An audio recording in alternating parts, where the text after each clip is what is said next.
तर आज फलटणच्या प्रकरणावरून आज फलटणमधलं वातावरण तापलेलं पाहायला मिळते। सुषमा अंधारे देखील फलटणच्या पोलीस स्टेशनमध्ये गेलेल्या होत्या। त्या संदर्भातल्या टॉप 9 बातम्या पाहूया। महिला डॉक्टर आत्महत्या प्रकरणी सुषमा अंधारेंचा फलटण पोलीस स्टेशन बाहेर ठिय्या। एपीआयनं संपदाचं खच्चीकरण केल्याचा आरोप। एसआयटी वर पोलीस अधिकारी तेजस्वी सातपुतेंच्या नियुक्तीवरती आक्षेप।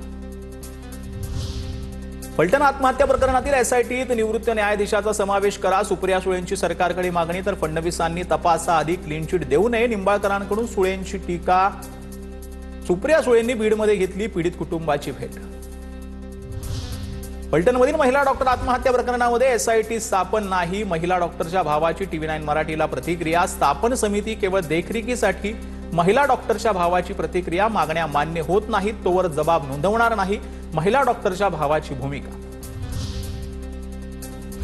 इलाका तुम्हारा धमाका हमारा म्हणत सुषमा अंधारेंचं रणजित निंबाळकरांना चॅलेंज। खरंच चर्चा करायची असेल तर मी फलटणमध्येच आरोप करणाऱ्यांनी चर्चेला या म्हणणाऱ्या निंबाळकरांना प्रति आव्हान।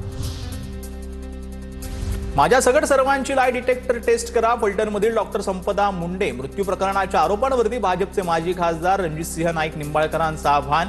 त्या पत्रातील खासदार आपण नसल्याचाही दावा। फलटणच्या पोलीस स्टेशन बाहेर सुषमा अंधारेंचा ठिय्या। डॉक्टर संपदा मुंडे मृत्यू प्रकरणात अंधारेंचा निंबाळकरांवर आरोप। पोलीस नाही तर न्यायमूर्तींद्वारे एसआयटी चौकशी करण्याची मागणी। रुपाली चाकणकरांच्या राजीनाम्यासाठी राष्ट्रवादीच्या रुपाली ठोंबरेंसह काँग्रेस आणि ठाकरे शिवसेनेच्या महिला नेत्यांचं आंदोलन। महिला आयोगाचं काम मेकअपसाठी थांब असा आशयाच्या पोस्टर्सना मारले जोडे। तर माझ्यावर होणाऱ्या आरोपांवर 2 ते 3 दिवसात भूमिका मांडणार। चाकणकरांची TV9 ला प्रतिक्रिया।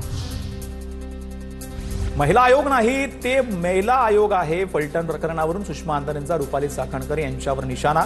तर तपास सुरू झाला नाही आणि फडणवीसांनी क्लीन चिट दिली।